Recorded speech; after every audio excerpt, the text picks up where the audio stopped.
तैयार किया जिसके अंदर उन्होंने कहा कि महिलाएं हो मतलब अंग्रेजी शिक्षा को प्राथमिक उच्च शिक्षा हो या प्राथमिक शिक्षा हो, हर किसी में अंग्रेजी को रखा जाएगा। भारतीय भाषा को शामिल करा जाएगा। उच्च शिक्षा में अंग्रेजी भाषा बनाए, प्राथमिक भाषाओं में भारत की अंग्रेजी भी डाली जाएगी और वो ये चाहे वह महिलाओं को शिक्षा दी जाएगी, तकनीकी शिक्षा को बढ़ावा दिया जाएगा और नए स्कूल और विश्वविद्यालय की स्थापना भी होगी। ये सब कहा है तो क्या क्या वो मतलब किन किन चीज़ों से उपनिवेशिक शिक्षा का विकास हुआ भारत के अंदर। पहला जो शुरुआत हुई थी वो 1800 तो कोई बुनियादी ढांचा नहीं था। मिशनरी के लोग आए थे धर्म में बदलाव के लिए, वही समिति बिठाई और उसके अंदर कहा कि उसके अंदर उन्होंने 1854 का फूड डिस्पैच निकाला, यानी भारतीय शिक्षा का एक मेगना कार्टा निकाला, जिसके अंदर उन्होंने कहा कि अंग्रेजी शिक्षा को चाहे वो उच्च शिक्षा हो या प्राथमिक शिक्षा हो सबके साथ रखा जाएगा और महिलाओं को भी शिक्षा दी जाएगी। महिलाओं की शिक्षा को, तकनीकी शिक्षा को उन्होंने बढ़ावा दिया और स्कूल विश्वविद्यालय इन सबकी स्थापना होगी, इन सबकी भी सिफारिश की गई।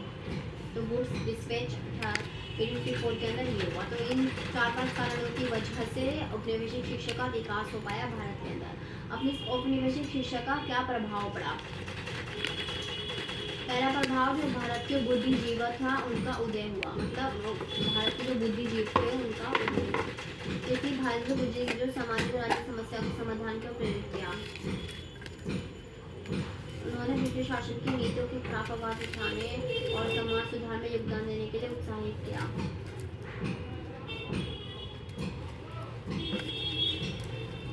औपनिवेशिक शिक्षा की वजह से बुद्धिजीवी थे भारत का उनका उदय, जैसे कि जो शिक्षा दी जा रही थी जो भारत के बुद्धिजीवी उनको उत्साह मिला कि वो ब्रिटिश लोगों की जो भी नीतियाँ चल रही हैं, जो भी चीज़ें कर रहे हैं वो उनके खिलाफ आवाज़ उठा सके, अपने समाज को सुधार सके, अपने समाज के लोगों को बचा सके। तो उनका उदय हुआ था। जब ये औपनिवेशिक शिक्षा शुरू हुई तो सामाजिक और राजनीतिक तौर पर सुधार करने के लिए कुछ बुद्धिजीवों का उदय हुआ। भारतीय लोगों बुद्धिजीवों का उदय हुआ जो ब्रिटिशों ने जो भी नीति अपना रखी थी उसके खिलाफ उन्होंने आवाज़ उठाने के लिए, समाज में सुधार करने के लिए उन्हें उत्साह मिला और उन्होंने आवाज़ उठाई भी, लोगों को जागरूक भी किया। और बंगाल, तमिलनाडु, महाराष्ट्र ऐसी जगहों पे लोग जागरूक भी हुए। तमिलनाडु, महाराष्ट्र, बंगाल ऐसी जगहों पे लोग जागरूक भी हुए जो भारतीय बुद्धिजीवी थे उनके। बाद राष्ट्रीय आंदोलन का विकास। ब्रिटिश शासन राष्ट्रीय आंदोलन का विकास, जैसे जो ब्रिटिश शासन थे उनकी वजह से भारत के अंदर शिक्षा की वजह से भी विकास हुआ। शिक्षा की वजह से ब्रिटिश के शासन में उन्होंने असमानता और शोषण फैला दिया था, उससे लोग शिक्षा के जरिए समझ पाए, अपने अधिकारों को स्वतंत्र होकर लड़े और भारत के खिलाफ आवाज उठाई। तो राष्ट्रीय आंदोलन का विकास हुआ। बुद्धिजीवी के उदय के बाद राष्ट्रीय आंदोलन का विकास हुआ। सामाजिक सुधार शिक्षा दी गई, समाज के अंदर कुरीतियां फैली हुई थी वो सब सामने।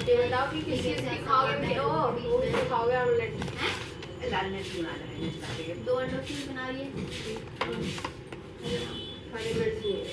हाँ ये बते रही 5 रुपए लाई थी नीचे पड़ी यहाँ रखी। पहले ये तो फोड़ लेती फिर ले जाती। चटनी बना लो ना, बस ज्यादा मत ले जा, हरी 2 ही ले जा। हाँ बस 2 ही ले जा। मैंने उसने अपने एक अंडे में 2 हरी मिर्च डाली थी। तो तू सारी ले जा। ये रखी ना कॉर्न में, देखी कॉर्न रखी है। समाज ले जा। समाज के अंदर भी कुरीतियां फैली हुई थी, शिक्षा की वजह से लोगों को पता चला। कल मैं सुबह कहने समाज में जो भी समाज के ब्रह्म समाज, आर्य समाज ऐसे कुछ सुधार आंदोलन की शुरुआत समाज के सुधारों की शुरुआत। औपनिवेशिक शिक्षा से समाज में जो भी कुरीतियां फैली हुई थी वो सामने आई। इसके चलते समाज के अंदर ब्राह्मण समाज, आर्य समाज, सत्यशोधक समाज ऐसे समाज जो हैं वो समाज को सुधार करने के लिए आए और इन आंदोलनों की वजह से समाज में समानता भी आई और सुधार की दिशा में कदम भी बढ़े। तो समाज के सुधारों की शुरुआत हुई।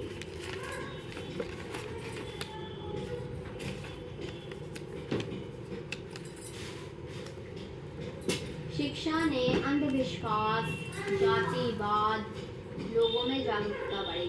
लोगों में जागरूकता बढ़ी। शिक्षा के अंदर जो अंधविश्वास फैला हुआ था, जातिवाद फैला हुआ था समाज में, ये दूसरी जो सामाजिक कुरीतियाँ थी, उन सब के खिलाफ आवाज़ उठाने की मौका मिला। लोगों को समझ आया शिक्षा की वजह से। समाज में जो भी प्रथाएं चल रही थी, सती, बाल विवाह, छुआछूत, ऐसी कुरीतियों का विरोध मिला, तो लोग जागरूक हुए। शिक्षा के माध्यम से समाज में जागरूकता फैलाने की कोशिश करी। लोगों की जागरूकता फैली कैसे? शिक्षा के माध्यम से ही समाज में जो अंधविश्वास, जातिवाद फैला हुआ था, उसके खिलाफ आवाज़ उठाई लोगों ने। लोग जागरूक हुए। समाज में और भी जो कुरीतियाँ थी, बाल विवाह, छुआछूत, ये सब फैला हुआ था, इसके खिलाफ लोगों ने आवाज़ उठाई और एक जागरूकता फैली समाज के अंदर, तो लोग जागरूक हुए शिक्षा की वजह से। शिक्षा और विज्ञान पर ध्यान केंद्रित करना। औपनिवेशिक शिक्षा में विज्ञान और तर्क के महत्व को बताया गया। सुधारकों ने समाज में फैले अन्याय को समझाने और दूर करने के लिए एक उपकरण के रूप में इस्तेमाल किया। शिक्षा और विज्ञान। जब औपनिवेशिक शिक्षा दी गई तो उसके अंदर उन्होंने विज्ञान और तर्क के हिसाब से समझाने की कोशिश करी, और यही जो समाज के अंदर समाज सुधारकों ने, उन्होंने भी अपना एक हथियार की तरह लोगों को समझाने में इस्तेमाल करा इस चीज़ को कि समाज में क्या क्या बुरी चीज़ें फैली हुई हैं, क्या क्या कुरीतियाँ फैली हुई हैं, इनको हमें दूर करना चाहिए। तर्क दिया, विज्ञान को उससे समझाया, तो समाज में एक समानता और न्याय लाने की कोशिश करी। और धार्मिक जो अंधविश्वास फैले हुए थे, उनको बताया कि क्या सही है क्या नहीं। तर्क देकर लोगों को समझाया और समाज में धार्मिक तौर पर सुधार करे। तो शिक्षा और विज्ञान के ऊपर जो केंद्र दिया और विज्ञान का ध्यान केंद्रित करना।